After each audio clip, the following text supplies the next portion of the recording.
Je me souviens encore de la pluie ce matin-là, cette pluie fine et froide qui s'écrasait contre la vitre, comme si le ciel lui-même voulait me prévenir que rien ne se passerait comme prévu. J'étais assise sur le bord du lit d'hôpital, les mains posées sur mon ventre, essayant de calmer la douleur qui montait en vagues, de plus en plus forte. Autour de moi, des femmes riaient, pleuraient, criaient parfois, accompagnées de leurs maris, de leur famille. Moi, j'étais seul avec mes contractions et le goût amer de la trahison dans la bouche. Thomas avait promis d'être là. Il m'avait juré, la veille encore, qu'il ne me laisserait jamais affronter ça sans lui. Il avait tenu ma main, m'avait embrassé sur le front et m'avait dit ces mots qu'on veut croire, même quand on sent qu'ils sonnent faux. « Demain, je serai là, je te le promets. » Mais demain était arrivé et il n'était nulle part. Son téléphone ne sonnait plus. Sa voix s'était éteinte comme s'il avait cessé d'exister. J'ai d'abord cru à un accident, à un empêchement, à n'importe quelle excuse qui justifierait l'injustifiable. Mais au fond, je savais. Je l'avais senti depuis des semaines. Ce détachement, ces absences, ces silences trop lourds pour être anodins. Il ne voulait plus de moi. Et il n'avait pas eu le courage de me le dire. Quand la sage-femme est entrée dans la chambre, elle m'a regardé avec ce mélange de compassion et de gêne qu'on réserve aux femmes seules. « Le père arrive ?» m'a-t-elle demandé doucement. J'ai menti par réflexe, comme pour protéger une illusion mourante. Oui, il arrive. Il n'arrivait pas. Les heures suivantes ont été un enfer. Les douleurs, la peur, la solitude. Chaque contraction arrachait un morceau de moi. J'ai crié, pleuré, supplié qu'on me tienne la main, mais personne ne pouvait combler ce vide. Et puis, au milieu de la douleur, le cri de ma fille. Ce son pur, fragile, déchirant, qui a traversé ma poitrine comme une lumière dans la nuit. Quand on me l'a posé sur le ventre, j'ai su. J'ai su que plus rien ne serait jamais pareil, que plus personne ne me ferait tomber, que j'étais désormais la seule responsable de notre survie. Je l'ai appelée Élise, et c'est elle qui m'a sauvé. Les semaines suivantes ont été d'une brutalité que je ne souhaite à personne. Le corps fatigué, le cœur fissuré, et les nuits sans sommeil où je fixais le berceau en silence.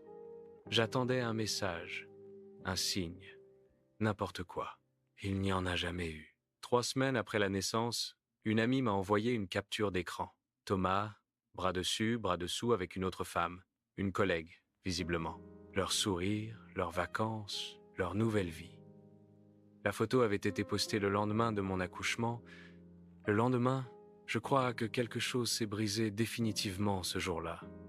Pas juste mon amour pour lui, mais une part entière de la naïveté que j'avais en moi. Il n'avait pas seulement fui. Il avait choisi d'effacer notre existence. Alors, j'ai fait ce que les femmes fortes font quand le monde s'écroule. J'ai recommencé à zéro. J'ai pris des petits boulots, accepté les regards de pitié, les jugements des autres. Elle s'est fait larguer enceinte, pauvre fille.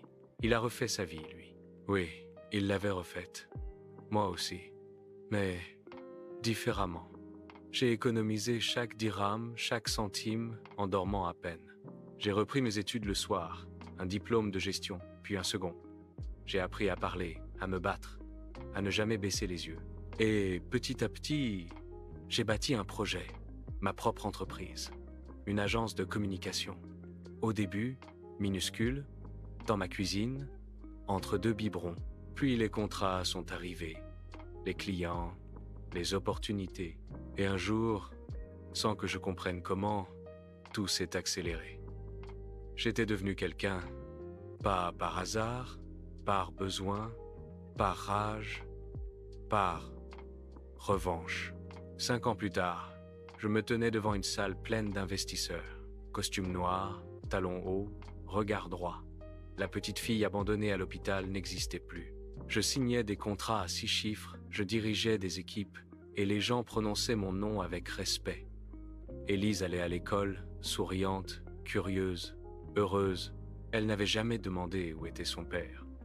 Et moi, je n'en parlais pas, jusqu'à ce que le destin, ironique et cruel, me le ramène. Un lundi matin, lors d'une réunion avec un nouveau client. J'étais en train de présenter mon plan de communication quand une voix familière a résonné dans la salle. « Excusez mon retard. » J'ai levé les yeux et le temps s'est figé. Thomas. Costume gris, regard surpris, le même sourire qu'autrefois. Il n'avait pas changé. Peut être un peu plus fatigué, mais toujours ce même air de suffisance. Il s'est figé, lui aussi. Et pendant une seconde, il n'a pas su quoi faire. « Bonjour », ai-je simplement dit d'une voix calme. Je crois que nous nous connaissons. Le silence dans la salle était presque palpable. Il ne s'attendait pas à me revoir ici, encore moins dans cette position, parce que l'entreprise pour laquelle il travaillait était sur le point d'être rachetée par la mienne. La réunion s'est poursuivie, glaciale. J'étais concentré, implacable. Mais à l'intérieur, j'avais l'impression que des années de colère et de douleur remontaient à la surface.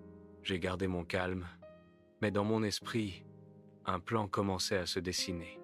Pas une vengeance impulsive, non. Quelque chose de plus lent, de plus élégant, j'allais lui faire goûter à ce qu'il m'avait fait vivre. Le sentiment d'être invisible, inutile, effacé. Au fil des semaines, nos chemins se sont croisés de plus en plus souvent. Il cherchait à me parler, à me retrouver, à s'expliquer. Je l'évitais, poliment, comme on évite un souvenir gênant.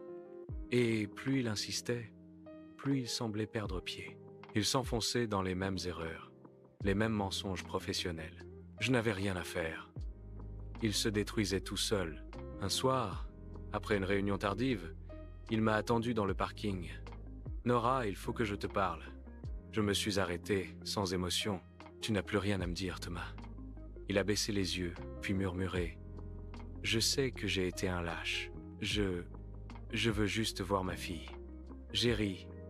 Un rire sec, sans joie. « Ta fille ? Tu veux parler de l'enfant que tu as laissé seul avec une mère en larmes dans une chambre d'hôpital ? Celle dont tu n'as jamais pris des nouvelles ? Non, Thomas. Tu veux te racheter, pas la voir. » Il est resté muet. Je l'ai contourné et suis monté dans ma voiture. Ce soir-là, j'ai compris que ma vengeance n'avait pas besoin d'être bruyante. Elle vivait déjà dans le contraste entre nos vies. Quelques mois plus tard, lors d'un gala d'entrepreneuriat, j'ai reçu un prix pour mon parcours.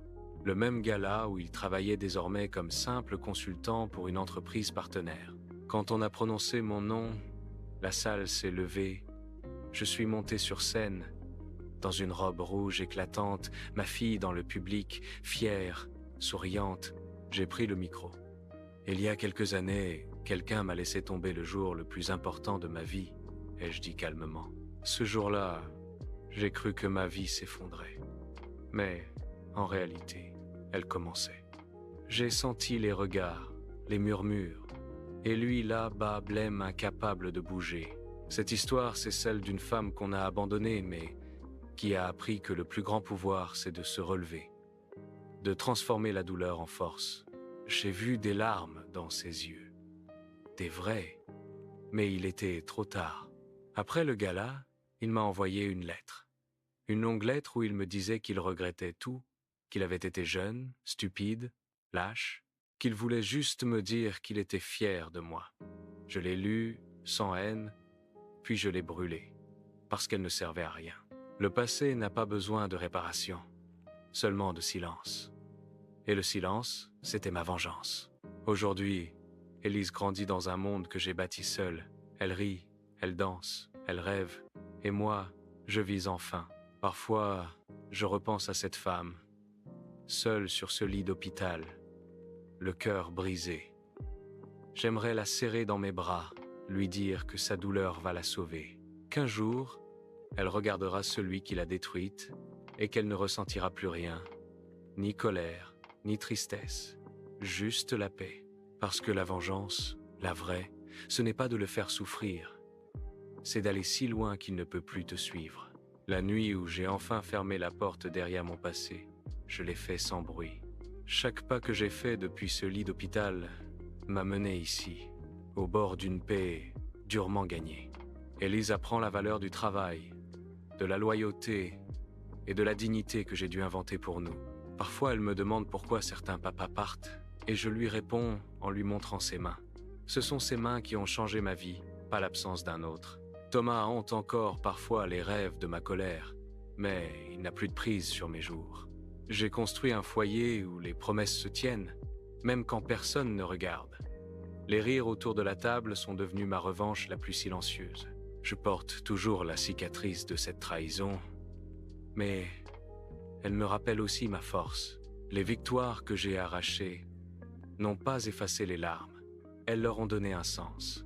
Parfois, il m'arrive de le croiser en ville, un éclat d'humanité dans un regard trop tardif. Je souris, polie et distante, et je continue mon chemin sans me retourner. Ma vengeance a cessé d'être un instrument, elle est devenue un caractère, une façon d'être. Je veux que ma fille sache que l'on peut se relever sans détruire l'autre. Elle doit comprendre que le pardon est une clé qui ouvre la liberté, pas une porte vers l'oubli. À la fenêtre, le soleil perce souvent maintenant, réchauffant le berceau des rêves qu'on s'autorise. Je cultive une fierté simple, celle du pain qu'on gagne et du respect qu'on ose demander. Quand la nuit tombe, je souffle pour éloigner les souvenirs qui voudraient m'avaler. Et chaque matin, je me lève pour bâtir un peu plus ce monde où ma fille pourra grandir libre. C'est là, dans ces petits actes quotidiens, que ma vengeance s'est muée en victoire définitive.